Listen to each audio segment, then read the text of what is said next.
Hi all, today we're going to talk about the Rolex Submariner and we're going to help answer the question, is this the perfect one watch collection? Do you need more? Is this the perfect one and done to get you through life's adventures, or is it not? We're going to talk about a few categories today, which is going to help us answer that question. The answer for me may be different than you, and a lot of what I'm going to talk about is my opinion. So the first category we're actually going to talk about is the durability of this watch. This watch is made out of 904L stainless steel. What that means is it's not as soft as some other precious metals such as gold or platinum, and it could hold up to a lot of dings and impact a lot more easily than something like gold would because it's not as soft, it is steel. The steel is very highly anti-corrosive, and what that means is it won't corrode or tarnish over time. You could actually swim in the ocean with this watch without actually having to rinse off the salt water, although it is recommended that you do that if you do swim in the ocean with this watch. The hands and the hour markers of this watch are made out of white gold, and that means the hands and hour markers actually won't tarnish or corrode over time either. So it is going to stay looking this nice, and it is going to be durable over time throughout the elements of life. Most of the case, especially all of the bracelet, is actually brushed stainless steel. So what that means is it won't show scratches as much as a polished surface would. You could actually see that the sides of the case here are actually polished stainless steel, as well as the sides of the clasp. You'll notice that there are some hairline scratches on the polished sides of the case. I actually did a 6-month wear and tear video on this channel if you want to get an idea of the type of wear and tear you can expect on this watch after 6 months. Spoiler alert, most of the damage is on the polished surfaces of the case. The brushed sides of the case and the bracelet really don't show wear to the naked eye. So we're going to get into the movement here. The movement does have paraphilic shock absorbers that helps absorb some of the shock you can get when you hit this watch, or some of the impact you get when you actually ding this watch in the doorway as you're walking by it, or if you actually drop this watch.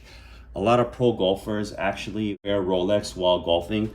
All these Rolexes do hold up to the impact of the golfers actually hitting the golf ball with the club while wearing their Rolex. You can easily take this watch hiking, camping, or even walking your dog, and it will hold up just fine. The watch is also anti-magnetic with the help of a parachrome hairspring. It's basically resistant to everyday magnetism. It's not going to hold up to an MRI machine, but pretty much the magnetism you do encounter throughout your day, this should hold up to it. It's not going to be as good as Omega's Mentos certification, or even Tudor's new Black Bay that has a Mentos movement. It's resistant to about 15,000 Gauss. Rolex doesn't release the specifications of how many Gauss this is actually anti-magnetic to, but from what I'm reading, it's roughly about 1,000 Gauss, although that's nothing official. They never came out with an official rating because they didn't want it to compete with their mil Gauss, and that's part of the reason, in my opinion, why they discontinued the mil Gauss, because there's really no need for a watch with a Faraday cage that's only anti-magnetic to about 1,000 Gauss. This watch does retain accuracy in very extreme temperatures, very extreme cold, very extreme heat, and it will retain its accuracy, and we'll talk about the accuracy a little bit later. The watch does have a sapphire crystal and ceramic bezel, which means that both the crystal and the bezel will not scratch over time. It will not pick up little nicks or dings. It can shatter if it's hit hard enough, but you do really have to hit it very, very hard. So the face of this watch will always look pristine throughout life. Now we're going to talk about versatility. In my opinion, I believe this watch is very versatile, and you could dress it up or dress it down. You could wear this watch with shorts and a t-shirt, and I think it also goes well with a suit. I believe the brush bracelet does lend itself to the casual environment, and the shiny white gold hands and markers, along with the ceramic bezel. The shiny ceramic bezel does lend itself to dressier occasions, especially with that elegant black dial. It really doesn't look out of place in a dress occasion, in my opinion. The watch is waterproof to 300 meters, which also adds to the versatility of this watch. It is a diving watch. You could certainly dive with it if you wanted to. You can comfortably wear this watch at the pool or the beach with peace of mind, or even rest assured while doing daily tasks such as washing your hands or doing the dishes, or even walking in the rain with it. You don't have to worry that you're going to damage this watch. There isn't really many daily scenarios you can expose yourself to throughout life where this watch wouldn't really hold up to. Now we're going to talk about the comfortability of this watch. In my opinion, I believe the watch is very comfortable, but not to the point where I don't notice myself wearing the watch. The bracelet itself is comfortable and it does articulate to a decent degree. It's not going to be as comfortable as the Jubilee bracelet through Rolex, but it is decently comfortable. The watch does have a glide lock clasp on here, which allows you to adjust the watch to a perfect fit without the need for tools. You basically just pop this out and then you slide this to get that perfect fit. If your wrists do swell up in the summer, or if they shrink up in the winter, or if you actually want to wear this diving and put it over a wetsuit, you can do that fine. I will say that the clasp is pretty long and a little bit longer than I'd like. I know the long clasp does attribute to the watch not being 100% comfortable because obviously the clasp doesn't articulate. It's just this fixed piece of steel at the bottom of your wrist.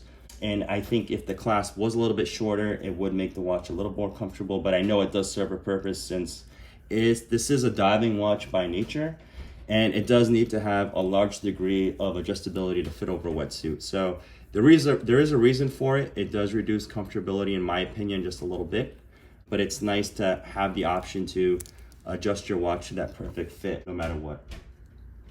Now we're going to talk about the practicality of this watch. This version of the Submariner does have the date function. It is the Submariner date. And that's certainly helpful to some that need to see a date without constantly having to take their phone out of their pocket and check their phone for the date. The watch does have a diver's bezel.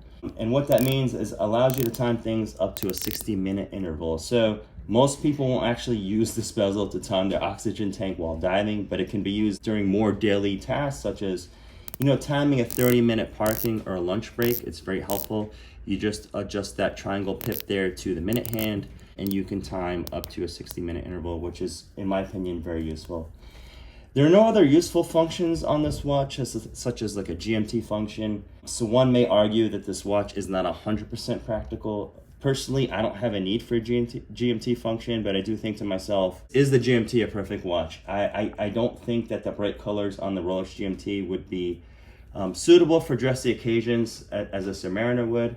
I'm personally waiting on the Rolex GMT Pepsi, but I don't know if those red and blue colors would work in a suit, for example, due to them being a little bit loud. The watch is accurate to +2, -2 seconds per day. In terms of mechanical movements, this is very accurate, but obviously not as accurate as a quartz watch would be. For some, it not being 100% accurate would be an issue and may take away from the practicality of this watch. This specific watch is off by roughly 1 second per day, which is completely fine for me. I don't need it to be 100% accurate, but for some, this may be a ding in terms of practicality. The movement also leads itself to not needing a battery that you'd have to replace every few years. Sometimes the battery in a quartz watch can give up in extreme cold temperatures. The watch may stop moving, while this mechanical movement will keep on ticking no matter what. If I'm ever abandoned on an island or in the mountains, I would feel more comfortable with Submariner on my wrist than a quartz watch.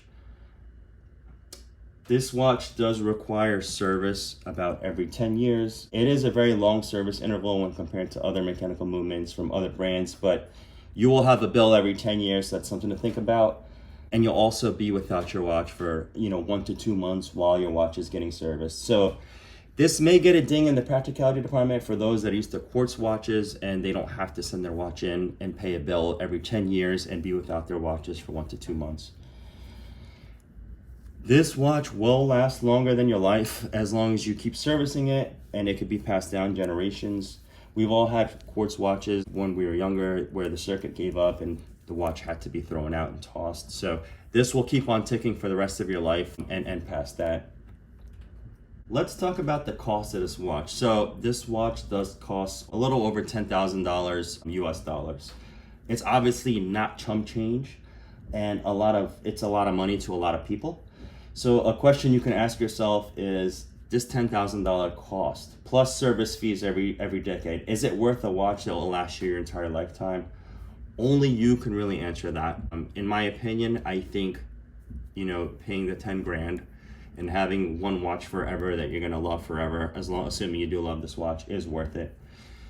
So in my opinion, The Rolex Submariner is the perfect one and done watch for me, but it may not be for you based on your needs. So as you know, with watch collectors, even though this is the perfect one watch for me, we can't just stop at one watch. Like I said, I am waiting for the Rolex Pepsi.